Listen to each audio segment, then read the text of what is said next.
శ్రీకాకుళం జిల్లా సంతబొమ్మాలి మండలం లక్కవరం గద్దెలపాడులో దారుణం చోటు చేసుకుంది. ఆశా వర్కర్ చంద్రమ్మకు ఉద్యోగం ఉండాలంటే 2 లక్షల రూపాయలు ఇవ్వాలని గ్రామానికి చెందిన టీడీపీ నేతలు డిమాండ్ చేశారు. నగదు ఇచ్చేందుకు చంద్రమ్మ నిరాకరించడంతో ఆమెను టీడీపీ నేతలు గ్రామం నుంచి బహిష్కరించారు.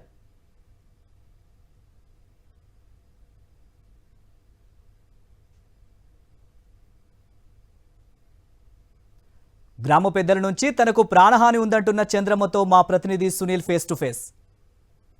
దారుణమైన ఘటన చోటు చేసుకుంది. సంతబొమ్మాలి మండలం గద్దెలపాడు గ్రామంలో ఆశా వర్కర్ని గ్రామంలో ఉన్న పెద్దలు వెలివేసిన ఘటన చోటు చేసుకుంది. ప్రస్తుతం ఆశా వర్కర్ చంద్రమ్మ అంతా ఉన్నారు, ఆమెతో మాట్లాడదాం. చెప్పండమ్మా, ఎందుకు మిమ్మల్ని వెలివేశారు, అసలు ఏం జరిగింది?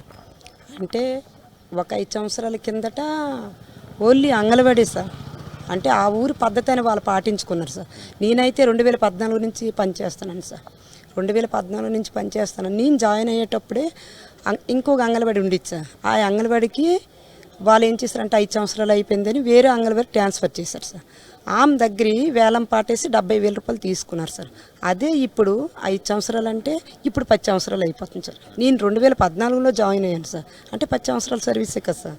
ఈ 10 సంవత్సరాలకు కూడా ఆగుకంటగా మళ్ళీ వేలం పాటేస్తాను ముందుకు వచ్చారు సార్. అంటే అక్కడున్న అంగన్వాడీ ఏం చేసిందంటే, నేను ఒక్కరితోనే ఆ ఊర్లో నేను గవర్నమెంట్ ఉద్యోగం చేస్తున్నానా, ఎక్కడో ఆశా వర్కర్ ఉంది, మిడ్ డే మీల్స్ ఉన్నారు, డేలర్ ఉన్నారు, సిఎఫ్ ఉన్నారు, ఫీల్డ్ అసిస్టెంట్ ఉన్నారు, తర్వాత అంగన్వాడీ ఆయా ఉంది, మిడ్ డే మీల్స్ ఆయా ఉంది. మరి వాళ్ళందరికీ అడగకంటగా నా ఒక్కరికే ఎందుకు అడుగుతున్నారు, నా ఒక్కరికే ఎందుకు వేలం పాటేశారు అని ఆవిడ బయట పెట్టింది సార్. వాళ్ళు బయట పెట్టిన రోజు ఏమైందంటే, నేను ఎప్పటిలాగే డ్యూటీ చేసుకుంటాను సార్. మా ఊరు హై స్కూల్లో పిల్లలకి బ్లడ్ టెస్టులు చేస్తున్నాం సార్. నాకు ముందు రోజు అయితే చెప్పలేదు సార్. నాకు సడన్గా పిలిచారు సార్. ఊరి పెద్దలు సడన్గా పిలిచి, నేను వెళ్ళేటప్పటికే వేలంపాటు నా పోస్టు నాకు చెప్పకుండా ఎవరైనా పాటేస్తారా, కానీ చెప్పకంటగే నాకు చెప్పకంటగే నా పోస్టు 30,000కి వేలం పాటేస్తారు సార్ నేను వెళ్ళేటప్పటికి. అలాగే నేను 1,85,000కి పాడాను సార్, కానీ నాకు ఇవ్వలేదు సార్.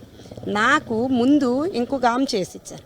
ఆమె ఏం చేసిందంటే, అప్పుడు నాకు రూపాయి రావట్లేదు, నేను కూలి పని చేసుకుంటానని వదిలేస్తాను సార్. నాకు డబ్బులు రాకపోయినా పర్లేదు, నేను జాయిన్ అయితేనే నేను జాయిన్ అయ్యాను సార్.